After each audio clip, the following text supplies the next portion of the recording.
तो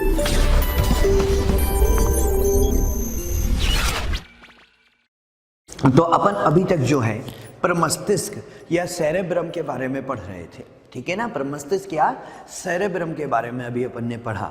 अब अपन आगे कंटिन्यू करते हैं। यहाँ पर देखिए, अपन प्रमस्तिष्क पढ़ लिया, सेरेब्रम पढ़ लिया।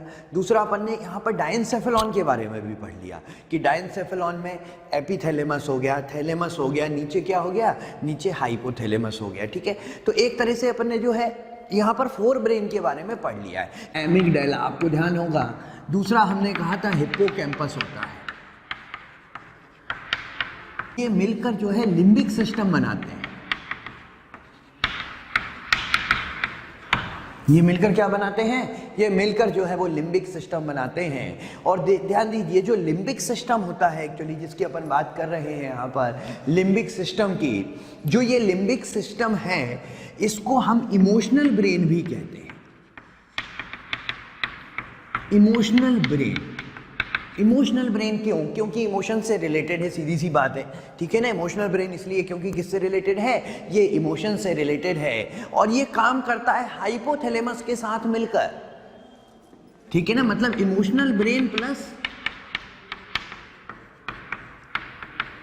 हाइपोथैलेमस। तो ये इमोशनल ब्रेन जो होता है वो किसके साथ मिलकर काम करता है, वो मिलकर काम करता है हाइपोथैलेमस के साथ मिलकर। और ये जो हाइपोथैलेमस के साथ मिलकर क्या करता है, ये व्यक्ति के व्यवहार को निर्धारित करता है, व्यक्ति के बिहेवियर को, व्यक्ति के व्यवहार को निर्धारित करेगा, उनके इमोशन को कंट्रोल करेगा, ठीक है ना। इमोशन जैसे लव हो गया, एंगर हो गया, ठीक है, गुस्सा, प्यार हो गया, गुस्सा हो गया, ठीक है। कोई व्यक्ति सैड है, दुखी है, कोई व्यक्ति खुश है, हैप्पी है।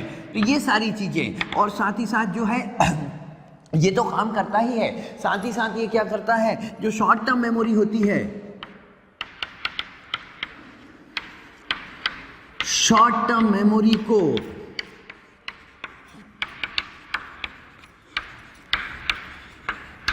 लॉन्ग टर्म मेमोरी में भी कन्वर्ट करता है, शॉर्ट टर्म मेमोरी को लॉन्ग टर्म मेमोरी में भी कन्वर्ट करता है। मतलब कहने का मतलब क्या है यहाँ पर, कहने का मतलब ये है कि जो हमारी याददाश्त होती है, जो थोड़े समय के लिए होती है, उसको ये लॉन्ग टर्म में कन्वर्ट कर देता है। मतलब जो हमें बहुत समय तक याद रहता है। जैसे होता है ना, एक तो होती है short term memory. Short term memory में क्या होता है कि भाई अपन बात करें, कोई चीज़ हमने अभी देखी, थोड़ी देर के बाद भूल गए, ठीक है ना। रास्ते में आते आते बहुत सारी गाड़ियां देखी होंगी हमने, बहुत सारे लोगों को देखा होगा, हम वो चीज़ें याद हमें नहीं है, सब चीज़ें नहीं है ना।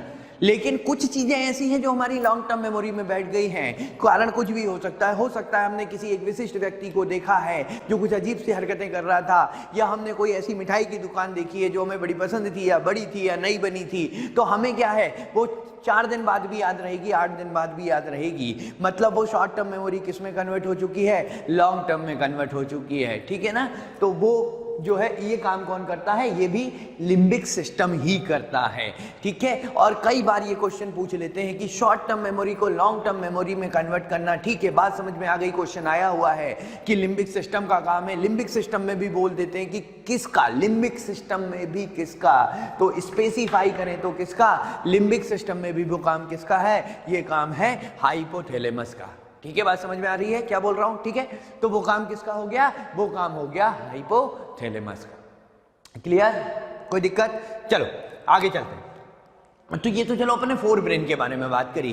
फोर ब्रेन के बाद अपन आते हैं मिड ब्रेन पे। हमारा जो मध्य मस्तिष्क होता है, मिड ब्रेन होता है। अब अपन उसकी बात करते हैं। तो चलिए नेक्स्ट जो अपन पढ़ रहे हैं वो क्या है,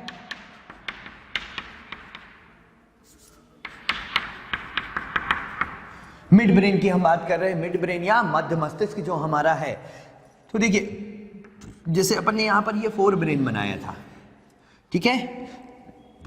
इसके यहां पर ये मिड ब्रेन है, ये मिड ब्रेन, ठीक है। मिड ब्रेन के नीचे क्या होगा, हाइंड ब्रेन होगा, ठीक है। वो अपन आगे पढ़ेंगे अभी और अच्छे तरीके से बनाएंगे इसको, ठीक है। अभी अपन मिड ब्रेन की बात कर रहे हैं केवल कि मिड ब्रेन क्या है भाई, इसमें क्या क्या होता है, ठीक है। ये मिड ब्रेन है, मध्य मस्तिष्क है। मिड ब्रेन में क्या होता है, 2 बंडल होते हैं फाइबर्स के।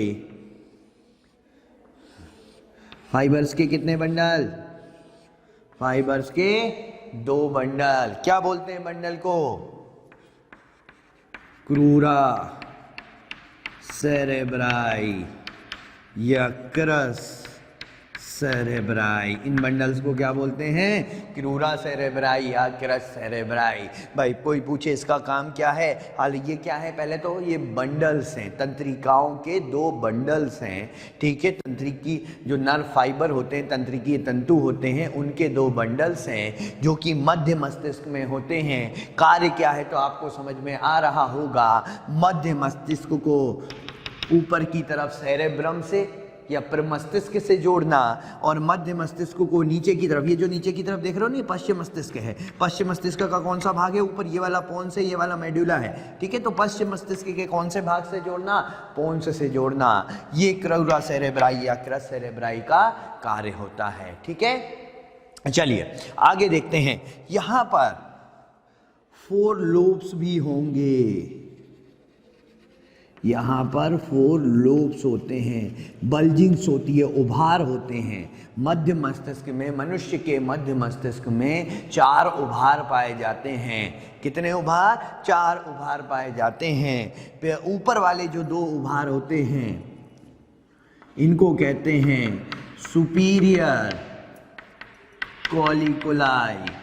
नीचे वाले जो उभार होते हैं इनको हम कहते हैं इंफीरियर कॉलिकुलाई, ठीक है। तो सुपीरियर कॉलिकुलाई और इंफीरियर कॉलिकुलाई ये 2 उभार हैं। सुपीरियर कॉलिकुलाई जो है विजन से रिलेटेड है। विजन, ये जो हमारी दृष्टि होती है या देखने के जो संकेत होते हैं वो यहाँ से होकर गुजरते हैं, ये विजन से रिलेटेड है। और जो इंफीरियर कॉलिकुलाई होते हैं ये हेयरिंग से रिलेटेड हैं। ये किससे रिलेटेड हैं?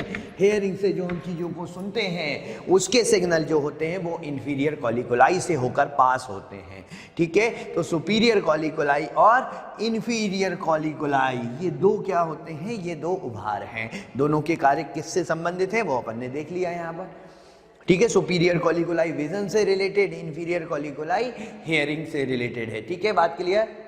चलिए आगे चलते हैं। तो अब देखिए, अब मनुष्य के मध्य मस्तिष्क में कितने उभार पाए जाते हैं? मनुष्य के मध्य मस्तिष्क में 4 उभार पाए जाते हैं, ठीक है ना। 4 उभार पाए जाते हैं जिनको हम कोलिकुलाई कह रहे हैं यहाँ पर। अब इन 4 उभार की उपस्थिति के कारण मनुष्य के मस्तिष्क को नाम दिया गया है, उसको कहा जाता है कॉर्पोरा क्वाड्रिजेमिना। मानव मस्तिष्क क्या कहलाता है? कॉर्पोरा क्वाड्रिजेमिना कहलाता है। क्वाड्री का मतलब क्या हो गया?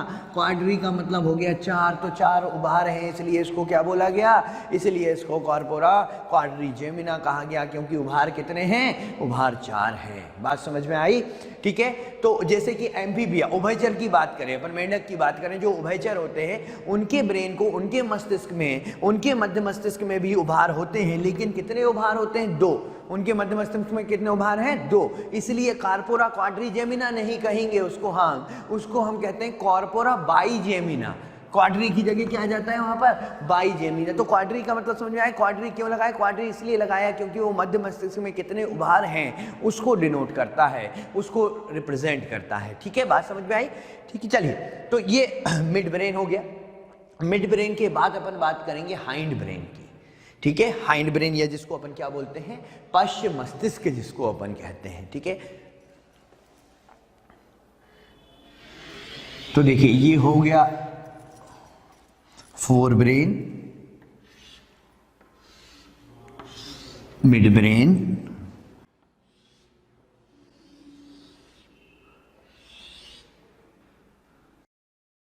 और ये जो अपन बना रहे हैं यहां पर, ये देखिए इस तरीके से, ये हाइंड ब्रेन है, ठीक है। अब फोर ब्रेन, मिड ब्रेन और हाइंड ब्रेन। हाइंड ब्रेन में ये वाला भाग कौन सा है? कौन से भाई? ये वाला भाग कौन सा है? Medulla oblongata, medulla oblongata. और ये क्या है? Spinal cord. ये क्या है यहाँ पर? Spinal cord. मेडुला ऑब्लोंगेटा का ही विस्तार या मेडुला ऑब्लोंगेटा का ही एक्सटेंशन क्या होती है? वो स्पाइनल कॉर्ड होती है। और यहाँ पर ये जो भाग दिखाई दे रहा है ये पश्चिम मस्तिष्क का ही भाग है, सेरेबेलम, जिसको हम अनुमस्तिष्क भी कहते हैं। सेरेबेलम, या इसको हम क्या बोलते हैं, इसको हम अनुमस्तिष्क भी कहते हैं। तो चलिए पश्च मस्तिष्क के सबसे बड़े भाग के बारे में बात करेंगे। पश्च मस्तिष्क का जो सबसे बड़ा भाग है वो ये वाला भाग जो आपको दिखाई दे रहा है, सेरेबेलम। तो यहाँ पर जो हम बात करेंगे वो सेरेबेलम के बारे में करेंगे। हेलो स्टूडेंट्स, थैंक यू हमें इतना प्यार देने के लिए। रोज़ हज़ारों स्टूडेंट्स हमारे वीडियो लेक्चर्स का फ़ायदा उठा रहे हैं। आप सभी स्टूडेंट्स से हमारी रिक्वेस्ट है कि डिस्क्रिप्शन में जो लिंक दिया गया है उस लिंक पर जाकर अपने एनरोलमेंट को सुनिश्चित करें, और साथ ही जो स्टूडेंट्स हमारे स्टडी मटेरियल और डाउट सेशन भी चाहते हैं वो उसके लिए उसी लिंक पर जाकर प्रीमियम कोर्स के लिए रजिस्टर कर सकते हैं। चलिए तो अब अपन बात करते हैं यहाँ पर सेरेबेलम के बारे में। मस्तिष्क का दूसरा सबसे बड़ा भाग जो है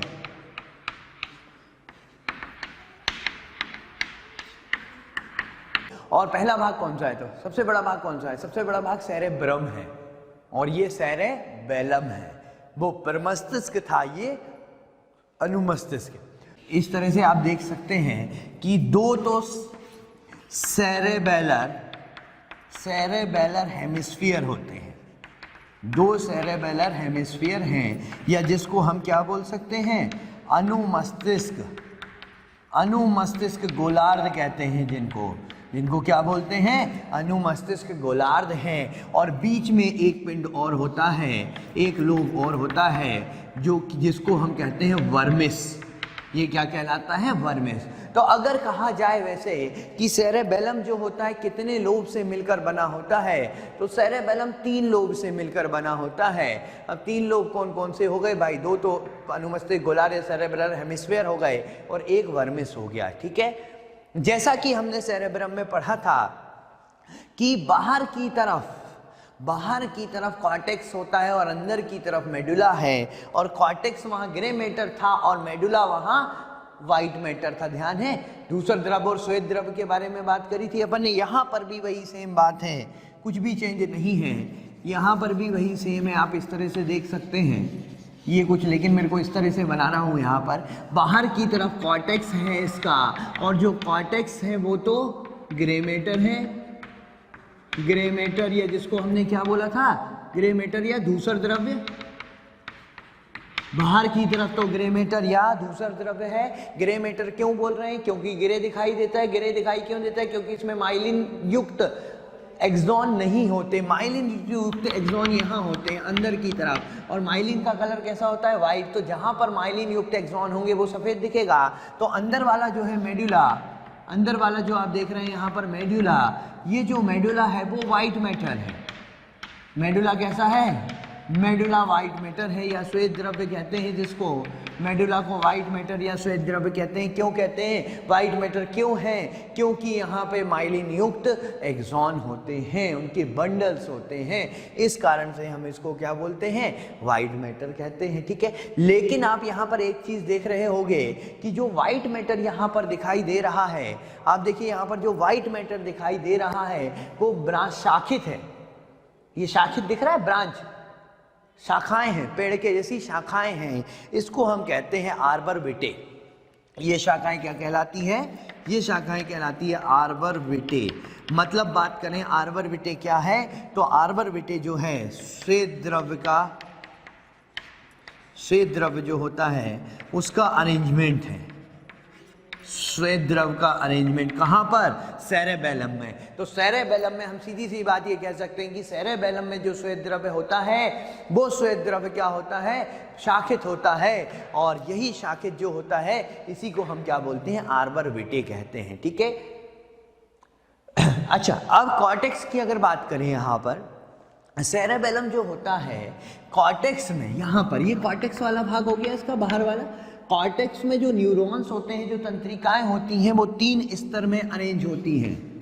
कॉर्टेक्स में जो तंत्रिकाएं होंगी वो कितनी स्तर में अरेंज होती हैं, 3 स्तर में अरेंज होती हैं। उन तीनों स्तर में से जो बीच के स्तर वाली तंत्रिका है, जो बीच का लेवल, मिडल लेयर जो होती है, मध्य स्तर जो होती है, उसकी तंत्रिकाएं फ्लास्क शेप की होती हैं। कैसी होती हैं, फ्लास्क शेप की। फ्लास्क जैसे होता है ना, फ्लास्क के समान होती हैं उसकी तंत्रिकाएं। उनको हम कहते हैं पुर्किंजे सेल्स।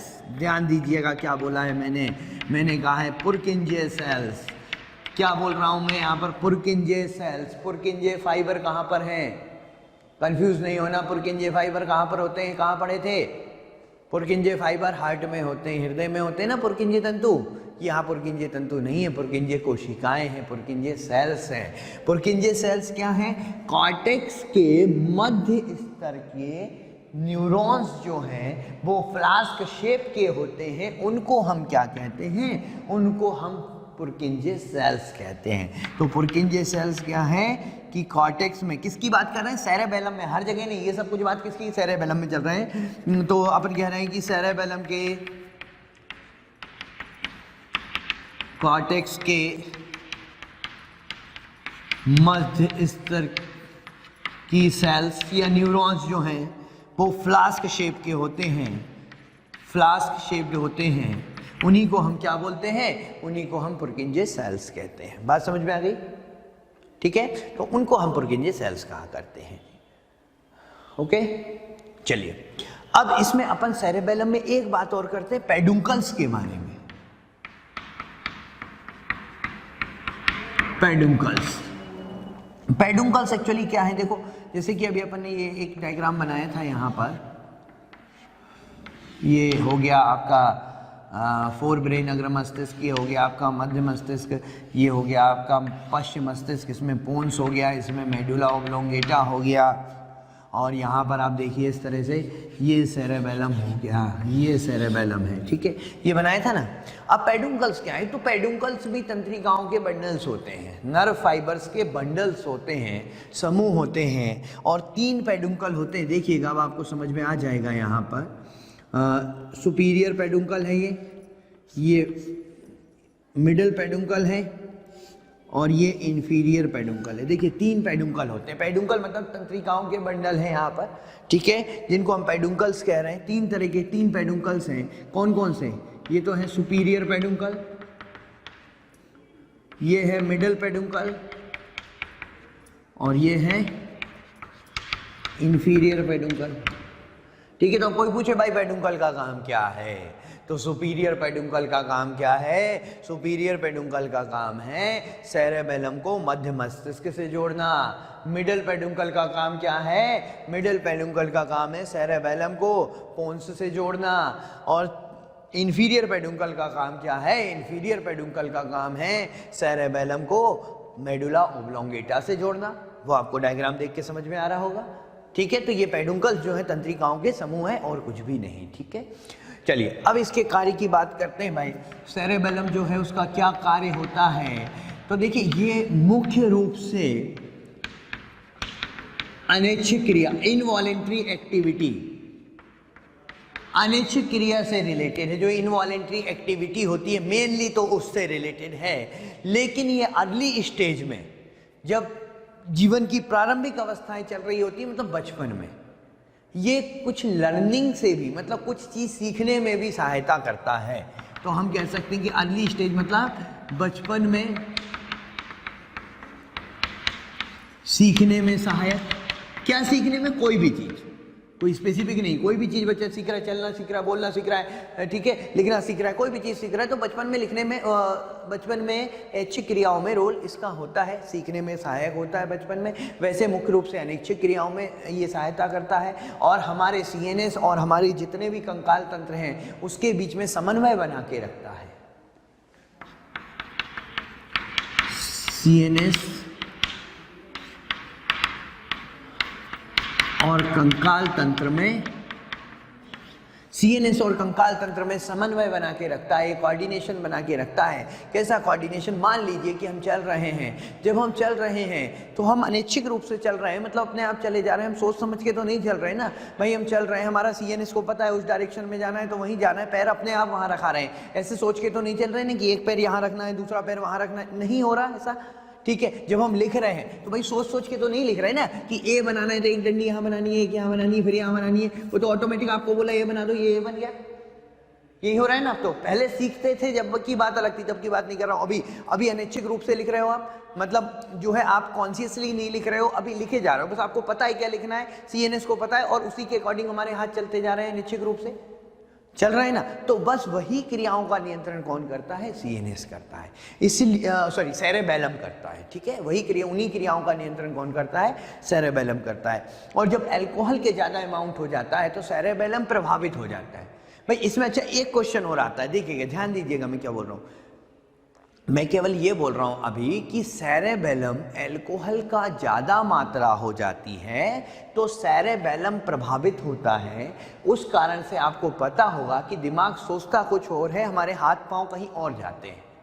प्यारे बच्चों, रोज़ हमें कमेंट में बहुत रिक्वेस्ट आ रही है कि इस टॉपिक का लेक्चर बना दीजिए, इस टॉपिक को समझा दीजिए। तो हम आप सभी बच्चों से रिक्वेस्ट करना चाहते हैं कि आप जो है हमारे YouTube चैनल को सब्सक्राइब कीजिए और साथ ही साथ बेल आइकॉन को हिट करना ना भूलें, जिससे कि आपसे कोई नोटिफिकेशन मिस ना हो। ये सब हम आपसे इसलिए कह रहे हैं क्योंकि ज़्यादातर बच्चों ने जिन लेक्चर्स की रिक्वेस्ट की हुई है, जिन लेक्चर्स की डिमांड की हुई है, वो ऑलरेडी हमने यूट्यूब चैनल पर डाल दिए हैं। तो आप उस चैनल पर जाकर उसे देख सकते हैं, ठीक है ना। जो ज़्यादा अल्कोहल लेता है वो सोचता कुछ और है, उसको पैर वहाँ रखना होता है, पता है कि वहाँ गड्ढा है, उसके साइड में पैर रखना है, पैर कहाँ जाएगा? गड्ढे में जाएगा। क्यों? क्योंकि सीएनएस और कंकाल तंत्र के बीच का समन्वय बिगड़ गया, ठीक है। लेकिन क्वेश्चन क्या आता है, मैं आपको क्वेश्चन बोल रहा हूं, ये पूछ लेते हैं कई बार कि अल्कोहल से सबसे पहले प्रभावित होने वाला मस्तिष्क का भाग कौन सा है?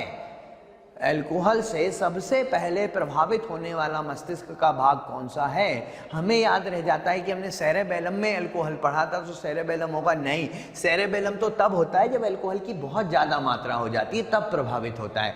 अदरवाइज सबसे पहले ये नहीं होता। सबसे पहले प्रभावित होने वाला सेरेब्रम होता है।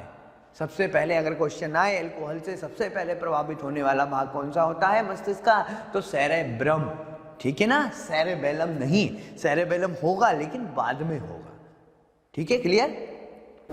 चलिए, तो अब अपन बात करते हैं यहां पर पोन्स और मेडुला ऑब्लोंगेटा के बारे में, ठीक है। तो पोन्स का कार्य क्या है? आपने श्वसन तंत्र में पढ़ा होगा, न्यूमोटैक्सिक सेंटर जो होता है श्वसन का, वो यहाँ पर होता है।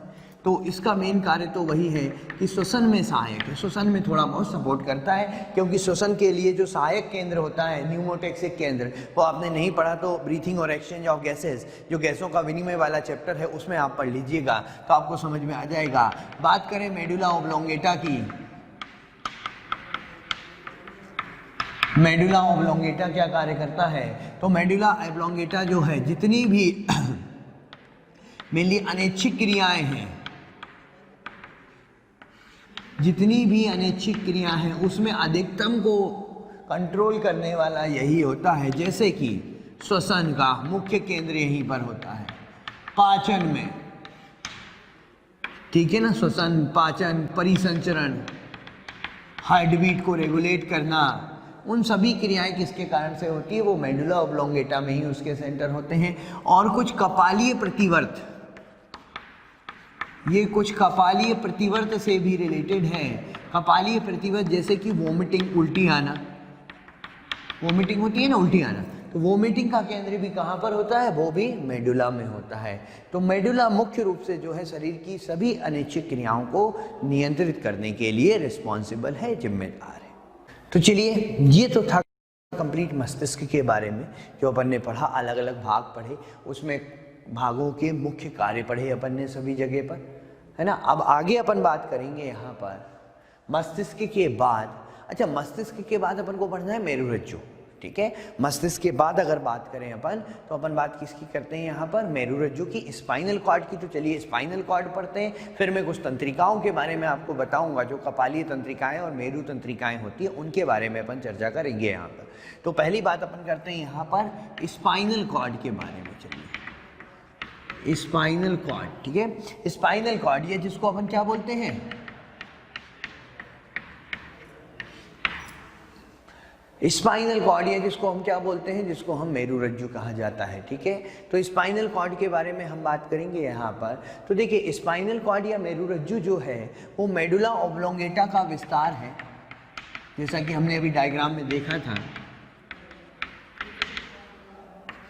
मेडुला ऑब्लोंगेटा का विस्तार होती है, मेडुला ऑब्लोंगेटा का एक्सटेंशन होती है स्पाइनल कॉर्ड, ठीक है, जो कि ब्रेन से निकलती है। ब्रेन से निकल के जो हमारी वर्टेब्रल कॉलम होती है ना, पीछे रीढ़ की हड्डी, यहाँ पर आप देख रहे होंगे, ये जो रीढ़ की हड्डी होती है ना, उसके बीच में से जाती है, ठीक है, रीढ़ की हड्डी के बीच में से होकर गुजरती है। ठीक है, मस्तिष्क से, मस्तिष्क में मेडुला ओब्लोंगेटा है, वो नीचे की तरफ उसका विस्तार होगा। मस्तिष्क में एक बड़ा सा छेद होता है जिसको हम कहते हैं फोरामेन मैग्नम। अगर आप ये मस्तिष्क बोल रहा हूँ, इसका में खोपड़ी के नीचे की तरफ एक बड़ा सा छेद होता है। मतलब अगर खोपड़ी है, जैसे कि हम बात करें यहाँ पर, ये पूरी खोपड़ी है यहाँ पर, इसके नीचे की तरफ यहाँ पर एक बड़ा सा छेद होता है जिसको कहते हैं फोरामेन मैग्नम। तो ये मेडुला से ऐसे निकलती है, इस छेद के माध्यम से निकलती है और पीछे रीढ़ की हड्डी के बीच में से जाती है। मतलब हम ये कह सकते हैं कि रीढ़ की हड्डी इसको सपोर्ट करती है। ठीक है ना, रीढ़ की हड्डी इसकी सुरक्षा करती है। तो स्पाइनल कॉर्ड जो है ये खोपड़ी से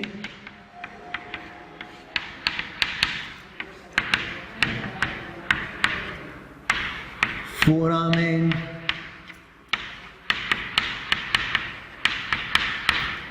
मैग्नम के माध्यम से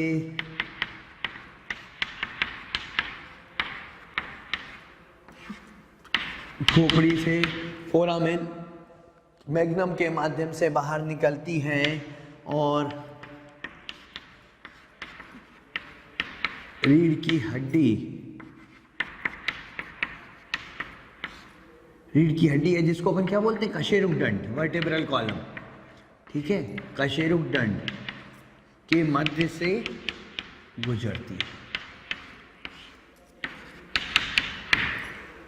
ठीक है, अच्छा, अब ये जो होती है स्पाइनल कॉर्ड, इस पर भी आवरण वही होते हैं जो कि मस्तिष्क पर होते हैं। भाई मस्तिष्क पर कौन कौन से आवरण थे जरा आप याद करिए। मस्तिष्क पर सबसे बाहर की तरफ जो था, वो ध्यान हो आपको, तो ड्यूरामेटर था, याद आ रहा है। उसके नीचे की तरफ अपन चलते थे तो अरेक्नोइड मैटर था। उसके नीचे अगर अपन चलते हैं तो पाया मैटर था। ये था ना, ड्यूरामेटर, अरेक्नोइड मैटर, पाया मैटर। यहां पर भी वही होगा, सेम मेनिंजेस सेम होंगी। ड्यूरामेटर, पायामेटर और अरेक्नोइड मैटर सेम मेनिंजेस होंगी।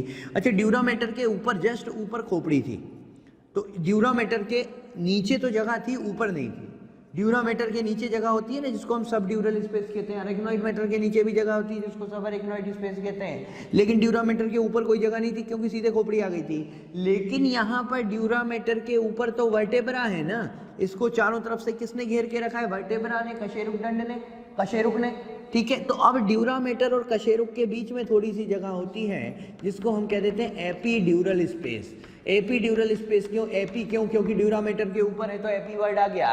तो इस स्पेस को हम क्या बोल देते हैं, इस स्पेस को हम एपीड्यूरल स्पेस कहते हैं। मतलब इसमें एक स्पेस अतिरिक्त होता है जो कि ब्रेन में नहीं होता। ठीक है, तो यहां पर मेनिंजेस की अपन जो बात करते हैं, मेनिंजेस, वो मेनिंजेस सेम होती है एज इन ब्रेन। ठीक है, बस इसमें एक स्पेस, एपीड्यूरल स्पेस, जो कहाँ होता है, ड्यूरामेटर के ऊपर। मतलब ड्यूरामेटर और वर्टेब्रल को, वर्टेब्रा कशेरुक के बीच में एपीड्यूरल स्पेस अतिरिक्त पाया जाता है जो कि ब्रेन में नहीं होता। ठीक है, बात समझ आ गई। तो ये है इसके जो है बेसिक कवरिंग के बारे में, मेनिंजेस के बारे में। चलिए अब अपन जो है इसकी संरचना के बारे में थोड़ा सा देखते हैं कि अगर स्पाइनल कॉर्ड हमने समझ लिया कि वर्टेब्रल कॉलम के बीच में से जाती है और ये जो है मस्तिष्क से शुरू होती है और कहाँ तक जाती है, जो हमारे लंबर वर्टेब्रा होते हैं ना, L2, L3, लगभग यहाँ तक पहुँचती है। L2, L3 ये यहाँ पर लंबर 2, लंबर 3 वर्टेब्रा, पता है ना, कशेरुक जो होते हैं अपने। ठीक है ना, वहाँ तक पहुँचती है ये। ठीक है, वहाँ पर जाके ख़त्म हो जाती है। एक्चुअली ये इस तरह से रन करती है, फिर ये सक्रिय हो जाती है नीचे जाकर। इस सक्रिय भाग को हम कहते हैं कोनस मेड्यूलेरिस। कोनस इसलिए क्योंकि कोन के जैसा होता है, शंकु के जैसा होता है, सकरा होके, इसलिए कोनस मेड्यूलेरिस। उसके बाद ये एक पतले तंतु के रूप में आगे बढ़ती है। इस पतले तंतु को हम कहते हैं, इसके से एक पतला तंतु निकलता है जो नीचे की तरफ और जाता है। इस पतले तंतु को हम कहते हैं फाइलम टर्मिनेल। फाइलम टर्मिनेल, फाइलम इसलिए क्योंकि फिलामेंट है, टर्मिनेल इसलिए क्योंकि टर्मिनल है, आखिरी तक जा रहा है ना, आखिरी वाला भाग है, तो फाइलम टर्मिनेल कहते हैं इसको। ठीक है, और यहाँ पर कई सारी तंत्रिकाएं आकर एक्चुअली जो है ना वो इससे मिलती हैं, और कई सारी तंत्रिकाएं यहाँ पे आके मिल रही होती हैं नीचे से ना। या बोल सकते हैं कई सारी तंत्रिकाओं से कनेक्शन होता है इसका। एक घोड़े की पूंछ के समान संरचना, ये घोड़े की पूंछ के समान सी दिखने लगती है अगर देखें तो, इसी को तंत्रिकाओं के समूह को कॉर्डा इक्विना कहते हैं, कॉर्डा इक्विना। बस ये थोड़े से टर्म याद रखने, कुछ खास बात नहीं है इसमें, ठीक है ना। बाकी तो चलिए स्पाइनल कॉर्ड के बारे में। अब ये स्पाइनल कॉर्ड जो है हमने कहा इस तरह से लंबी है, अब हम इसको काट कर सामने से देखते हैं। काट कर कहाँ से देखेंगे? काट कर हम इसको सामने से देखते हैं। तो अब कौन सा व्यू हमें दिखेगा, हम उसकी बात करते हैं। चलिए, तो अब अपन बात कर रहे हैं कि हम स्पाइनल कॉर्ड को कट करके और सामने से देख रहे हैं, फ्रंट व्यू देख रहे हैं, तो किस तरीके से दिखाई देगी।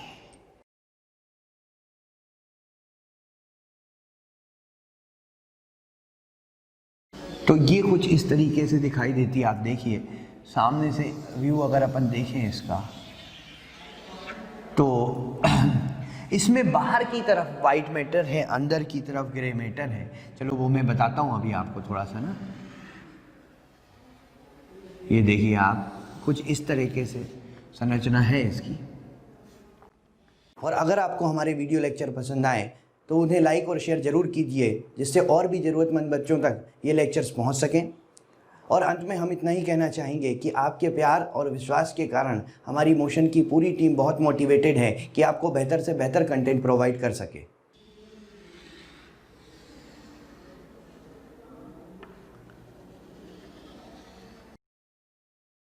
ये कुछ इस तरह से दिखाई देंगी। अगर काट के आप सामने से देखेंगे स्पाइनल कॉर्ड को, ऐसे कट करके और इस सेक्शन को देखेंगे, उसके काट को देखेंगे, तो आपको इस तरीके से दिखाई देगा। अब बाहर की तरफ हमने क्या बोला, अंदर की तरफ इसमें क्या है, अंदर की तरफ इसमें ग्रे मैटर है, ग्रे मैटर धूसर द्रव्य कहते हैं। और बाहर की तरफ इसमें क्या है, बाहर की तरफ वाइट मैटर है, ठीक है। ये जो मेडुला है वो तो ग्रे मैटर है। अभी तक हम मेडुला में वाइट मैटर पढ़ते आ रहे थे, लेकिन यहाँ मेडुला में ग्रे मैटर है। और यहाँ पर इसके बाहर की तरफ क्या है, इधर बाहर चारों तरफ देखें तो वो वाइट मैटर है, ठीक है। ये बीच में एक कैनाल होती है, न्यूरोसील कहते हैं जिसको, जिसमें वो CSF भरा होता है इसमें, ठीक है, CSF भरा होता है। अब देखिए यहाँ पर आप देख सकते हैं कि ये जो ग्रे मैटर होता है इसका, ग्रे मैटर उभार बना लेता है। ग्रे मैटर क्या बना लेता है, उभार बना लेता है, जिसको हम हॉर्न या श्रृंग कहते हैं। भाई अब ये आप ये वाला देख रहे हो ना, ये है, मान लीजिए आपको इस तरीके से, ये है वर्टेब्रल कॉलम, ठीक है, ये वर्टेब्रल कॉलम है। अब आप कट करके सामने से देख रहे हो, तो सामने से देख रहे हो तो ये सामने वाले भाग नीचे आ गया और ये पीछे वाला भाग ऊपर चले गया। तो सामने वाला भाग नीचे आ गया, मतलब ये तो कौन सा हो गया, वेंट्रल हो गया। नीचे वाला सरफेस कौन सी है, वेंट्रल है, अधर है। और ऊपर वाली सरफेस कौन सी हो गई, डॉर्सल हो गई, पृष्ठ हो गई। तो यही है ना, ठीक है। अब व्यू समझ में आ रहा है ना। अब देखिए इसमें हमने कहा कि जो ग्रे मैटर होता है वो वाइट मैटर में उभार बना देता है, और उभारों को हम कहते हैं श्रृंग या हॉर्न। जो उभार पीछे की तरफ होंगे, आप ये देखिए, इसको हम कहते हैं डॉर्सल हॉर्न। ये जो आपको दिखाई दे रहा है पृष्ठीय भाग में, इसको हम क्या बोलते हैं, डॉर्सल हॉर्न, ठीक है। डॉर्सल हॉर्न या पृष्ठीय श्रृंग, हॉर्न मतलब श्रृंग कह देते हैं, ठीक है ना। हॉर्न ही याद रख लो, श्रृंग से याद रखने से अच्छा तो यही है, ठीक है। और ये जो सामने की तरफ होते हैं ये दोनों, इसको हम क्या बोलते हैं, इसको हम कहते हैं वेंट्रल हॉर्न, ठीक है। तो डॉर्सल हॉर्न हो गया, और क्या हो गया, वेंट्रल हॉर्न हो गया, ठीक है। अब अधर श्रृंग जिसको अपन कह देंगे, है ना। चलिए अब इस श्रृंग के ये चार बड़े बड़े श्रृंग होते हैं, दो छोटे छोटे श्रृंग भी हैं। ये देखिए ये छोटे छोटे श्रृंग हैं, ये दिख रहे हैं ना छोटे, इनको वेंट्रल हॉर्न, इसको लेटरल हॉर्न कह देते हैं। पार्श्व है ना, पार्श्व श्रृंग या लेटरल हॉर्न, पार्श्वी है ना, साइड में है तो पार्श्व बोल देंगे इसको। भाई ऐसे भी होंगे तो साइड में ही होंगे ना, ये तो एक सामने वाला एक पीछे वाला, दो साइड वाले, तो एक सामने वाला एक पीछे वाला, दो साइड वाले, इसको हमने क्या बोल दिया, लेटरल हॉर्न। अब इन श्रृंगों के कारण, भाई बड़े श्रृंग तो दो ही हैं, डॉर्सल और वेंट्रल, और इन श्रृंग के कारण आप देख सकते हो जो व्हाइट मैटर है चारों तरफ, वो चार भागों में विभाजित हो गया। 1 2 3 4 चार भागों में विभाजित, ये व्हाइट मैटर, ये व्हाइट मैटर, ये व्हाइट मैटर और ये व्हाइट मैटर। तो व्हाइट मैटर कितने भागों में विभाजित हो गया, व्हाइट मैटर जो है वो चार भागों में विभाजित हो गया। इसको हम कहते हैं फनिकुलस। क्या बोलते हैं, फनिकुलस कहते हैं। जो पीछे की तरफ होगा ये डॉर्सल फनिकुलस, डॉर्सल फनिकुलस। जो सामने की तरफ होगा वो कहलाएगा वेंट्रल फनिकुलस। वो क्या कहलाएगा? वेंट्रल फनिकुलस कहेंगे। और जो लेटरल होगा, दोनों साइड में होगा, उसको हम कहेंगे लेटरल फनिकुलस। वो क्या कहलाएगा? लेटरल फनिकुलस कहलाएगा। ठीक है, तो ये फनिकुलस होते हैं। अब जो तंत्रिकाओं का समूह डॉर्सल हॉर्न से निकलता है वो डॉर्सल रूट गैंग्लिया बनाता है। यहां से तंत्रिकाओं का समूह निकलेगा। यहां से तंत्रिकाओं का जो समूह निकला, ठीक है, इन्होंने मिलकर क्या बना लिया? डॉर्सल रूट गैंग्लिया, पृष्ठमूल गैंग्लिया, या क्या बोल देते हैं? डॉर्सल रूट गैंग्लिया या पृष्ठमूल गैंग्लिया। डॉर्सल रूट या पृष्ठमूल गैंग्लिया। ठीक है, और इनकी जो तंत्रिकाएं होती हैं वो संवेदी होती हैं, सेंसरी होती हैं। कैसी होती हैं तंत्रिकाएं? संवेदी या सेंसरी होती हैं। तो ये डॉर्सल रूट गैंग्लिया है। और वेंट्रल हॉर्न से जो तंत्रिकाओं का समूह निकलेगा वो वेंट्रल रूट गैंग्लिया बना देगा भाई। वेंट्रल रूट से जो तंत्रिकाओं का समूह निकला उसने क्या बना दिया? उसने वेंट्रल रूट गैंग्लिया, अधर मूल गैंग्लिया, वेंट्रल रूट गैंग्लिया बना दिया इसने। ठीक है ना, अधर मूल समूह। तो डॉर्सल रूट गैंग्लिया, और इसकी जो तंत्रिकाएं होती हैं ये तंत्रिकाएं मोटर होती हैं, प्रेरक होती हैं, चालक। ठीक है ना, ये मोटर तंत्रिकाएं होती हैं जो यहाँ पर होंगी। और ये डॉर्सल रूट गैंग्लिया और वेंट्रल रूट गैंग्लिया की जब तंत्रिकाएं मिलेंगी तो यही बना देंगी स्पाइनल नर्व, मेरु तंत्रिकाएं जो होती हैं।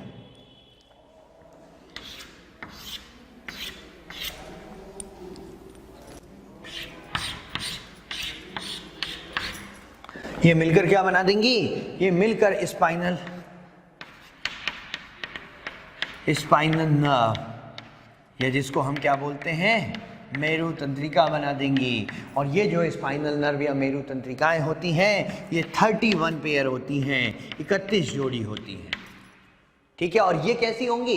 अच्छा, ये प्रेरक और चालक दोनों चालक और संवेदी दोनों प्रकार से मिलकर बनी हैं। तो ये मिक्स होंगी ना, ये मिश्रित होंगी, मिक्स होंगी ना। तो ये पूरी तरह से संवेदी होंगी, ना ही ये पूरी तरह से मोटर होंगी। तो ये क्या होंगी? मिक्स्ड टाइप की होती है। ये जो होती है वो मिक्स्ड होती है। ठीक है, बात समझ में आ गई? तो यहां पर ये इस तरीके से जो है मेन चीज़ें मैंने आपको बता दी कि जो स्पाइनल कॉर्ड की स्ट्रक्चर में हम मुख्य रूप से देखेंगे वो मुख्य रूप से किन किन चीज़ों को हम यहाँ पर देखते हैं। ठीक है, मेरे हिसाब से समझ में आ गया होगा आपको।